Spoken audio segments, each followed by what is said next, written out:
Look, we all have gifts and talents, and if God chose me to be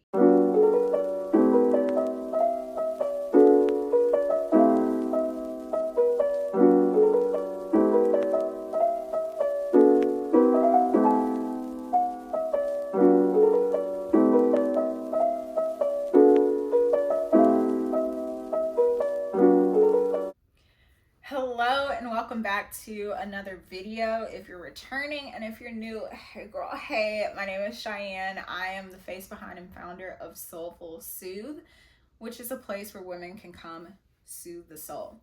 Today's video, as the title suggests, will be base levels of knowledge on the planet Mars. This is a continuation of my Astrology 101 series where I give you bare bones, basic levels of vocab so that you can either navigate astrology conversations a little bit better, understand it when a video comes across your timeline, and even use it for your personal study, your personal benefit. Mars is a masculine planet. It is the planet of war, aggression, action, assertion, sex organs, heat, fire, like fires in like people's homes or like fires among states. Earthquakes are associated with this planet as well. So really violent displays of nature are associated with this specific planet. Proximity wise, it is the fourth planet from the sun, and it is the first planet of the solar system that orbits outside of Earth's orbit, meaning that these two planets, Mars and Earth, they don't really be in the same circle. 1 year on Mars is 687 days. We see less retrogrades from this planet than we do Mercury. If you remember from the Mercury video, we talked about how the planet of Mercury, it only takes 59 days for a year to be completed on that planet. With Mars, it takes 687 days for a complete year, meaning we don't see retrogrades that often. Now let's get into some of the positive aspects of Mars benefic placements. Benefic just means positive placements, or placements where people may be like, okay, this makes me feel like this area of my life is just like, it moves really slowly. I don't have to think about it too much, too hard. Kind of like when people talk about finding your passion and just doing what you love so that you never have to work a job. Think that when it comes to benefic placements. So some positive aspects might be people with benefic Mars placements could be very go-getting. They're very active. They love independence. They love intellect. They love knowledge, but they want to use that knowledge immediately because it's going to drive them to get the results that they would like as quickly as possible. Mars placement people tend to like things, or people where Mars, the planet of Mars, is like a ruling indicator, a ruling factor of their natal chart. They might want things to go very quickly. They don't like sitting around and waiting for other people to give them permission to do something. They are the people who are like, you know what, I'm just gonna get up and do it. And if they have a problem with it, maybe I'll ask them for forgiveness, but I'm damn sure not gonna ask for permission. And you know what? I respect that. Some negative aspects of a malefic Mars placement could be that the person is very argumentative in a very heated and possibly violent way. They could be very hypersexual. And I don't say that as like a ding at them at all, because I feel like my Venus placement is in Aries, and so I get a little bit of that heat. Even as a kid, like I remember adults telling me, oh, like you fast, you acting like you grown, like why does everything have to be hypersexual? Like, first of all, I was a child. You're weird for saying that. But I'm saying because of that placement that I have, I can understand someone who might get that criticism of being hypersexual. Look, we all have gifts and talents, And if God chose me, you get my point. The two zodiac placements that are co-ruled by the planet of Mars are Aries and Scorpio. So that means that people with these placements can have either or both of those sorts of traits, whether it's the positive go-getting attitude or the very violent argumentative side of things, because people with Aries and Scorpio placements, wherever that is in the chart, they might deal with some of those character traits. Now, because I want these videos to be a little bit more practical and applicable to your daily life, as well as just to make things make more sense for someone who might be a total beginner when it comes to astrology, I want to read from the book, my primary source that I quoted at the beginning of the video. I want to read her interpretation of Mars placements, specifically in Cancer and Capricorn. Now, in the Mercury and Venus videos, I picked totally at random which two examples I would read from the text. However, for this specific video, I wanted to pick sister signs, which, if you don't know what sister signs are, I'm gonna put a card up here because I explained that in that one. I wanted to pick sister signs just so that you guys can see in living color how astrology can be a spectrum. Because I feel like when you look at sister signs and you look at how, yes, they are sisters, but they're totally different from each other, I want you to see how that might play out in living color. So without further ado, let's look to the book. Okay, I will be reading Mars in Cancer first, and then I'll read Mars in Capricorn. Mars power turns subtle in Cancer. You can have great strength of will, but it is never thrust into the open. Like the tides, you wear down opposition by repeated assault. Each wave may accomplish little, but the accumulated effect is overpowering. Overpowering? Why is that word hard?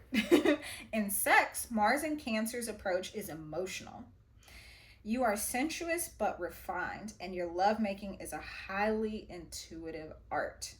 Your passion, however, is dependent on what is forthcoming from a lover. If a lover is insensitive or unresponsive, he or she may find that your get up and go just got up and went. Yet, as a native of this Mars placement, you will cling to a relationship that does not make you happy. You react only in outbursts of temper and nervous irritability. What you often require is an outlet for your pent-up energies. You are noted for your breadth of vision and highly emotional work. So you guys see what I'm saying when I talk about how with the planet of Mars, like, people can be very argumentative and ventures on violence. Like, these are the people that, specifically Mars in Cancer, these are the people that actually might know how to throw hands. And I know at the beginning she talks about how you wear down opponents by repeated assault. This is not the type of interaction where it's like, okay, I just need to beat her ass one time and she'll get regulated. It's not that type of energy. It's like, okay, I need to beat her ass today because she needs to know today this ain't the day. And then next week, I need to remind her, last week was not the day. Today's show ain't the day. And next week ain't gonna be the day, but I just need to show you again. And then the next week comes and it might not be like when it comes to like every single week something, but just to emphasize her point of like wearing someone down with repeated assault. This can be true for even people with Cancer Sun placements. I have a lot of experience with Cancer Sun people, and in my experience and from my studies, they tend to hold grudges for very long amounts of time, and it's going to take repeated apology and change behavior for them to like welcome you in their good graces. So even though you apologize to this Cancer Sun and you said, look, girl, I'm sorry, like I didn't know that would have that impact on you, they're going to say that they forgive you, or they're going to act like things are all cool, and then 2 months later down the line, they might be like, you know what, let's talk about this again, because it's still not sitting right with me and my homegirls. Like, they're gonna want to talk about it again, but you can already tell from like the tone of voice and their body language and everything that it's just like, we're not only gonna talk about this, we might have to fuck or fight about this. And that's just keeping it real. So Mars in Capricorn signifies force and energy kept under control. See how it's already the opposite of what that encounter, what that experience with Mars and Cancer is. I'm not saying either is negative or positive. I'm just saying that everything is on a spectrum, and a lot of times when we look at the sister signs in specific placements, not even getting into house placements, like where this Mars in Cancer could be, or what house Mars in Capricorn could be, just generically opposite ends of the spectrum. As a person with this Mars position, you are fierce, magnetic, and commanding. Your strength lies in your obstinacy and ability to endure. Again, see how it's the exact opposite of Cancer? Mars in Cancer can be long-suffering and might stay in the relationship, but they gonna let you know about it, okay? Whereas this Mars in Capricorn, they might not let you know about it. They'll just endure it, and then boom, one day their get up and go got up and went. When obstacles block your path, you run over them roughshod. You have vigor and dynamic force, and also quiet self-reliance. Your sexual nature is earthy and passionate, but the element of self-control marks your relationships. Meaning, or how I'm interpreting her saying the element of self-control marks your relationships, I feel like when she wrote that, she meant Mars and Capricorn placements tend to show a lot of restraint. And so they might be really excited, and they might be, really passionate about something, or really want to go there with somebody, but they're not going to let them know it. And then they're going to hold it very close to their chest. Your sexual nature, I read that already. At times hot-blooded, sexy, even romantic, and at other times you are chilly and disinterested. What you usually do is channel your formidable power into the direction that serves you best. In their youth, Mars Capricorns often have secret love affairs with an older person. At some point in their lives, strong personal ambition tends to project Mars Capricorns into the public eye. I hope that this video has been extremely helpful, maybe even comedic, because I know I can be funny sometimes, but I hope that you were able to take something from this video, put it in your toolkit, think about it tonight, read up on it later next week, whatever the case may be. However you want to use this information that I've given in this video, I hope that it has been helpful.